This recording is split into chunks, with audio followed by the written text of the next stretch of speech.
Morning, everyone. Welcome to this month's wellness webinar on Revitalise with Sober October, your path to wellbeing, or seeing as it's almost the end of October, we could just think about it as alcohol awareness and look at the benefits of 1 month alcohol free. So my name is Storm and I'm a health and wellness expert at ToHealth. And let's get started.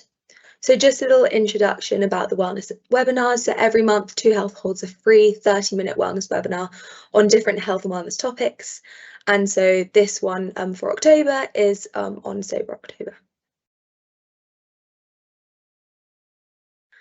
So we're going to cover, first of all, the UK alcohol recommendations and looking into the amounts of units and things like that. And then we're going to look at some stats about actual alcohol consumption in the UK and see if there's difference there. And we're then going to look at the health impacts of alcohol. And then we're going to look at the sort of benefits of Sober October or just 1 month alcohol free. Then we're going to look at, is there an ideal alcohol consumption? Is it no alcohol or is it a bit? And then we're going to look at the end, just some top tips and simple swaps for cutting down. And then there'll be a little summary and also some resources at the end. So in the UK, the recommended upper limit of alcohol is 14 units per week, spread over at least 3 days. So it means that not drinking all week and then having all of our units, whether that's less than 14 or more on 2 nights, would be over the limit, even if we're consuming less than 14 units total. And it will be classed as binge drinking as well. So some of you may be surprised that actually only 6 units or more in 1 day is classed as a binge for women, and 8 units or more is classed as a binge for men. So if we go into this table, that would be only around 3 or 4 drinks, which probably isn't as many as you'd think. And I'm sure a lot of us here have had 3 or 4 drinks in 1 day and not considered that we've had a binge drink. So if we look at this picture on the right, it gives us a good representation of how many units are in some common drinks. So, for example, a pint of regular beer is around 2 units. Half of a glass of wine is about 1 unit, so that means a full glass of wine is around 2. A single measure of spirit is also 1 unit, so something like a double gin and tonic, for example, would also be 2 units. So it might be quite shocking for us. So if we think of that binge drink, sort of 3 glasses of wine for a woman would be a binge, or 4 for a man, or 4 beers, or maybe it's 2 glasses of wine and a gin and tonic, for example. That would be a binge drink. So it's about thinking about not just the total number of units we're consuming in a week, but also the number of days we're consuming them on. And this is just from gov.uk if anyone was interested in that on their alcohol page. So here's quite a good tool for assessing your own drinking habits that you can find on the NHS website OneU. So as I go through the table, maybe it's something anyone watching could think about and try and assess your own score. So if we go from the top and the questions on the left, so first of all, we've got how often do you have a drink containing alcohol? And you can see if it's never, you score 0, monthly or less is 1, 2 to 4 times per month would be 2, 2 to 3 times per week would be 3, and 4+ times per week would be 4.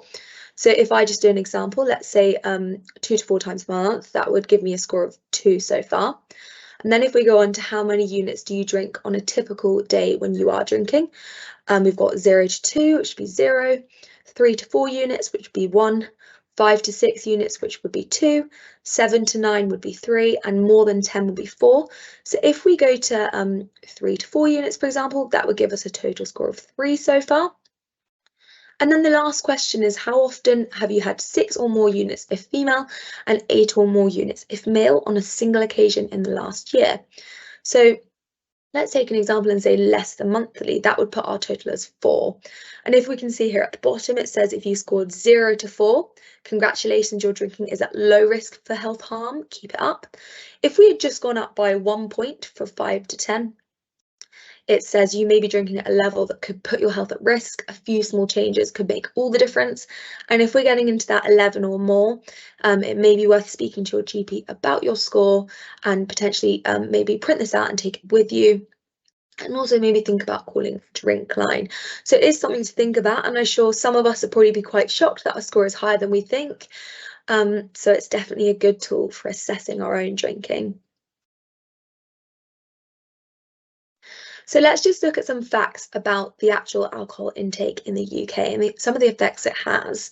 And it's from the NHS alcohol statistics and from Alcohol Change UK.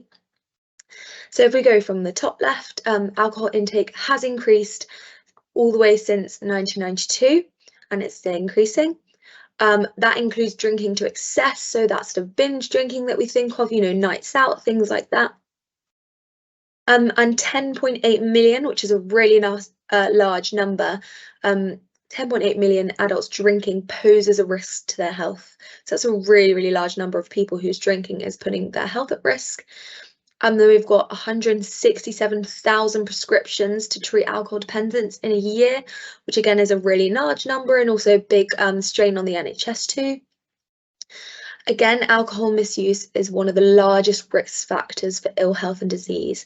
And if we think about it in the way that this is modifiable, so this is something we can do something about to try and reduce this. And we've also got 8,974 alcohol-related deaths in 2020, which is a really large number again, and 280,000 alcohol-related hospital admissions in 2021. So again, these stats are really, really shocking. And also just to think that even those of us who maybe aren't alcohol dependent, but we could potentially be contributing to some things like 280,000 alcohol-related hospital admissions doesn't mean you're in there because you've necessarily reached alcohol poisoning, for example, but maybe you've tripped over, maybe an accident has been caused, things like that all adds to this strain. So just some more stats here on the actual cost of alcohol to society from gov.uk Health Matters, harmful drinking and alcohol dependence. So if we look at that total cost to society, it's about 21 billion a year. 11 billion is related to alcohol related crime. 7 billion is lost productivity through unemployment and sickness. Potentially people are late to work if they're maybe hungover. Maybe people are calling sick when actually it's self-inflicted. And a 3.5 billion cost to the NHS. We already know that we struggle with the money for the NHS, and so this would be, if we can reduce this, it'd be a larger cost that can go towards other things. So let's think about alcohol metabolism in the body. We can metabolize around 1 drink per hour, and alcohol is broken down and so cannot be completely removed from the body. So it mainly occurs in the liver and is broken down, so again, can't be removed from the body. It can occur in other tissues as well, but its majority occurs in the liver, and that will be why you've heard of sort of alcohol-related cirrhosis of the liver and things like that. So most commonly, something called ADH breaks down alcohol into a highly toxic and known carcinogen called acetaldehyde. And although this carcinogen is only present for a brief amount of time, there is potential for significant damage, particularly to the liver. And this can also occur at a lower level in the gastrointestinal tract. As I said, it does occur in other tissues too, and could also cause potential damage there as well. So acetaldehyde is also believed by some researchers to have behavioural and psychological effects, which have been shown in animal studies, such as things like it causing incoordination, which I'm sure we're all aware of, and reduced memory function, sleepiness, things we would all attribute to drinking. And we do usually associate these effects with alcohol itself, but they could potentially be due to the harmful effects of acetaldehyde instead. So after this, something called ALDH breaks it down again into acetate.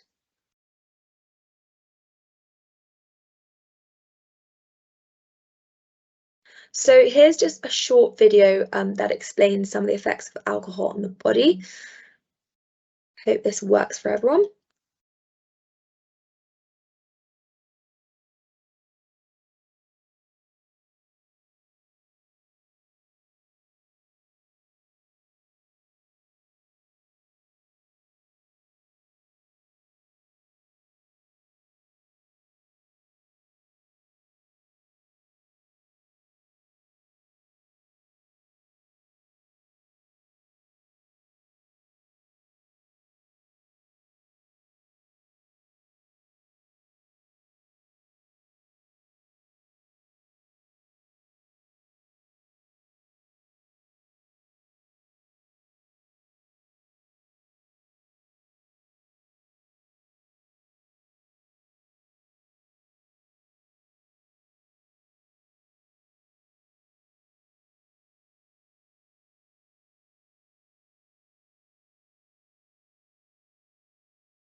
So I hope that video worked for everyone, and sorry about the ominous music, but it is quite a good video just to kind of explain all the different effects that alcohol can have, which I am going to go into now.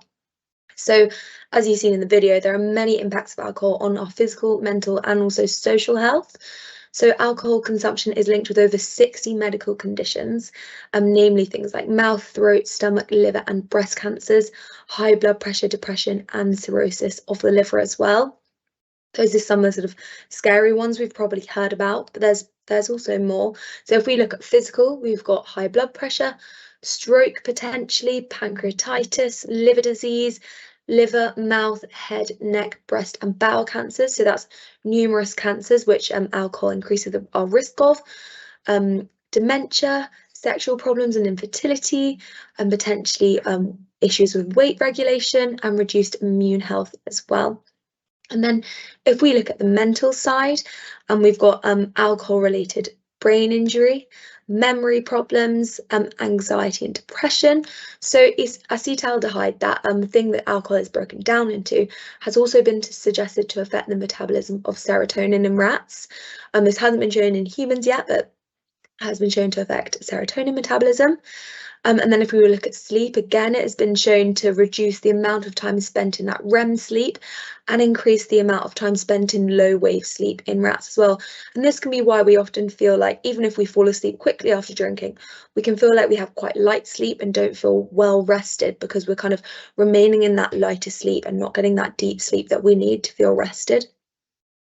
And then it also plays a role in nicotine addiction. Again, in rat studies, acetaldehyde has been shown to increase the addictive effect of nicotine and potentially resulting in smoking dependency, and therefore, again, increasing risk of things like lung cancer as well. So that's something to think about. And also thinking about there'll be some people out there who sort of, maybe you only smoke when you drink. So potentially there's that link there as well. And then if we look at the social impacts, we're more likely to take risks that we might potentially regret the next day. Maybe that risk taking could result in an accident or something more severe. We also might become dependent in social settings and cause ourselves, more anxiety and stress when it comes to social settings and feeling like we can only do it if we can have a drink.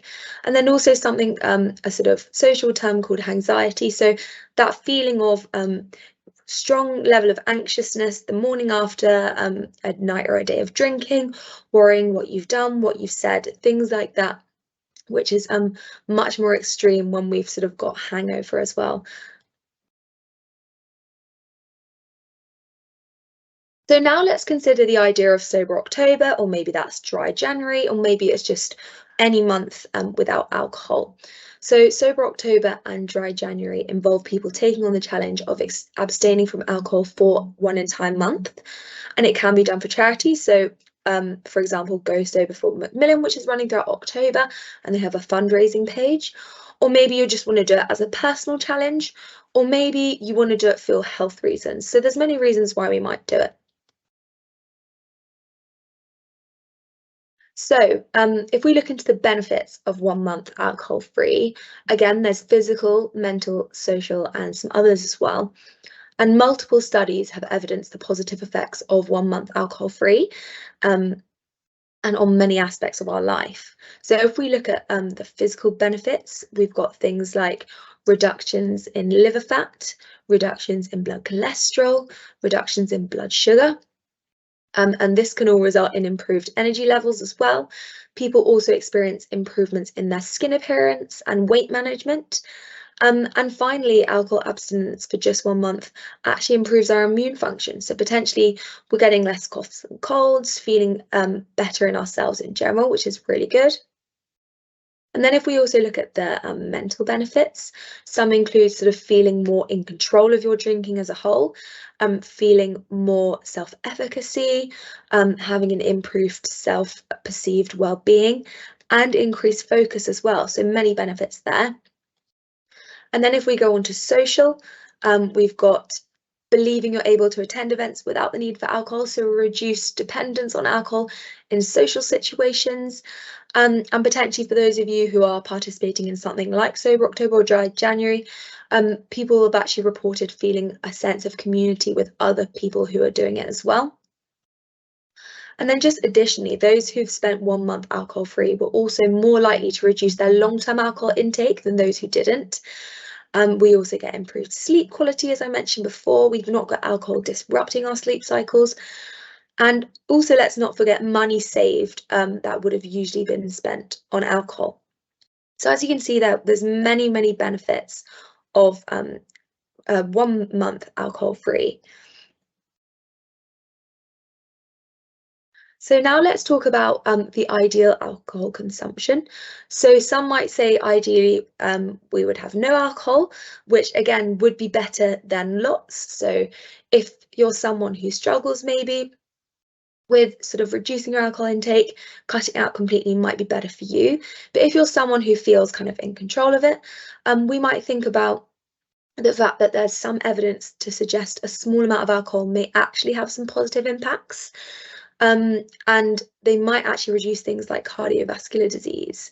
So if we think about the Mediterranean diet, which involves moderate alcohol intake, and it has actually been linked with a reduced burden of cardiovascular disease, breast cancer, depression, colorectal cancer, diabetes, obesity, asthma, erectile dysfunction, and cognitive decline.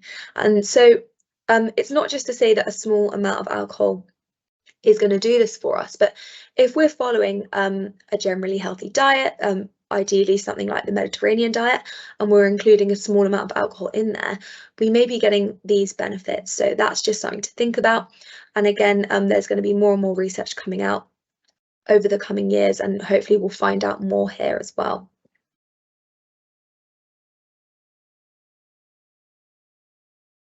So just some tips and simple swaps, and I'm sure some of you can come up with your own ideas as well, but just for cutting down. So for example, could you swap your glass of wine for a spritzer? So, it's making us be able to drink our last our drink for a bit longer.